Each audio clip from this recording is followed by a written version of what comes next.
Dear students, এই ক্লাসের বিষয় সুষম চৌম্বক ক্ষেত্রে আবর্তনরত কুণ্ডলিতে আবিষ্ট তড়িৎচালক বলের হিসাব। Motional EMF for rotating coil in uniform magnetic field.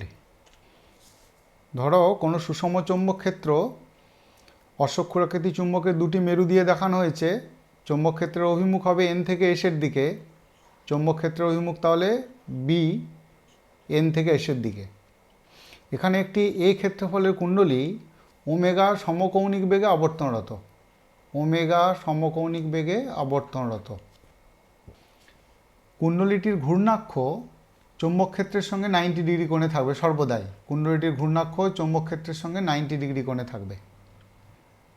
একদম শুরুতেই অর্থাৎ t=0 সময়ে কুণ্ডলীটির তলের লম্ব দিক এবং চৌম্বক ক্ষেত্র একই দিকে থাকবে, অর্থাৎ এদের মধ্যবর্তী কোণ θ=0 ডিগ্রি।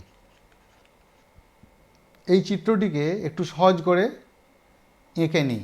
এ ক্ষেত্রফলের কুণ্ডলী ওমেগা সমকৌণিক বেগে আবর্তনরত, কুণ্ডলীর তলের লম্ব দিক এবং চৌম্বক ক্ষেত্র এদের মধ্যবর্তী কোণ θ=0 ডিগ্রি। এখন এই কথাগুলি আগে লিখে নিই। টি সময় পর কুণ্ডলীর আবর্তনের ফলে যদি আবর্তনের কোণের মান থিটা হয়, ধরো চৌম্বক ক্ষেত্র এবং কুণ্ডলীর তলের লম্ব দিকের মধ্যবর্তী কোণ হলো থিটা টি সময় পর, তাহলে আমরা লিখতে পারবো θ=ωt। কৌণিক বেগের সংজ্ঞা থেকে ওমেগা সমান θ/t, ওখান থেকে থিটা সমান ωt। এখানে যেহেতু কুণ্ডলীর তলের সঙ্গে চৌম্বক ক্ষেত্রের কোণের পরিবর্তন হচ্ছে, তাই চৌম্বক প্রবাহ বা ম্যাগনেটিক ফ্লাক্সের সংজ্ঞা অনুযায়ী ফ্লাক্সের ভ্যালুটা বার করা যাবে। ফ্লাক্সের সংজ্ঞা অনুযায়ী φ=b.a, এই সংজ্ঞা অনুযায়ী ফ্লাক্সের ভ্যালুটা বের করতে পারবো। তাহলে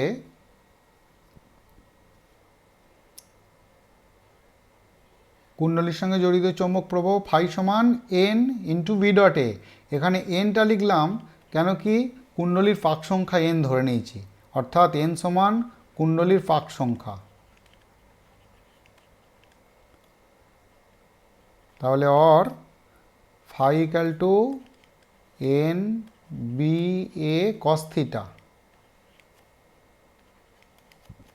φ=n/ba cos ωt। এখন আমরা ফ্যারাডের দ্বিতীয় সূত্রটা যদি বসাতে চাই, তাহলে E=-dφdt এই সূত্রটাতে আসতে হবে।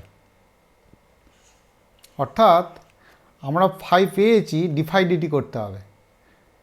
তার মানে বোথ সাইডকে টি এর সাপেক্ষে অবকলন করতে হবে।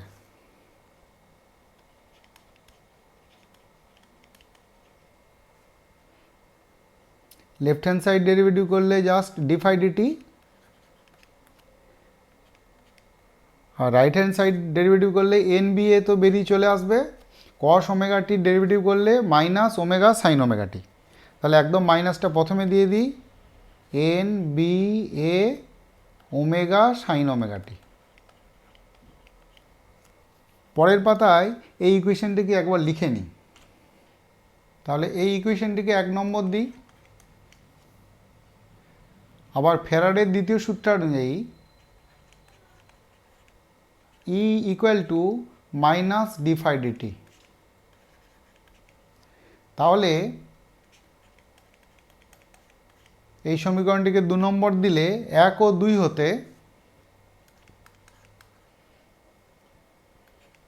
-E সমান -nba ওমেগা sin ωt, और E=nba ওমেগা sin ωt। কুণ্ডলীর পাক সংখ্যা, চৌম্বক ক্ষেত্র, কুণ্ডলীর ক্ষেত্রফল, আবর্তন বেগ সবই ধ্রুবক। অর্থাৎ এখানে অ্যাকচুয়ালি টাইমের সঙ্গে ইনডিউসড ইএমএফ এর পরিবর্তন হয়। তাহলে এই পুরো পদটিকে একটি কনস্ট্যান্ট ধরে নিতে পারি, যেটাকে ধরবো E0। অঙ্কের ক্ষেত্রে কিন্তু গোটা সমীকরণটি লাগবে। এখন আমরা এন বি এ ওমেগা এটিকে E0 ধরলাম, তড়িৎচালক বলের সব শীর্ষ মান, আর সাইন ওমেগাটি আছে। তাহলে আবর্তনরত কুণ্ডলিতে আবিষ্ট তড়িৎচালক বল নির্ণয় হলো E সমান E0 sine omega t. Omega t equal to 0 যখন, তখন তার মানে E ইকাল টু বেরোলো 0, অর্থাৎ তখন তড়িৎচালক বল যেটা ইনডিউস হবে তার মানটা মিনিমাম। 180 ডিগ্রির ক্ষেত্রেও তাই। আর ওমেগাটি ইকাল টু 90 ডিগ্রি যখন, তাহলে তখন E equal to E0 maximum. তাই E0টাকে বললাম আবিষ্ট তড়িৎচালক বলের শীর্ষ মান, পিক ভ্যালু। চৌম্বক ক্ষেত্রে আবর্তনরত কুণ্ডলিতে আবিষ্ট তড়িৎচালক বল, এই নীতিটিকে কাজে লাগিয়ে ডায়নামো তৈরি হয়। ইলেকট্রোম্যাগনেটিক ইন্ডাকশনের এসি কারেন্ট এই চ্যাপ্টারেতেই ডায়নামোর কার্যপ্রণালী, বিবরণ সব রয়েছে। তাহলে এখন এই পর্যন্তই।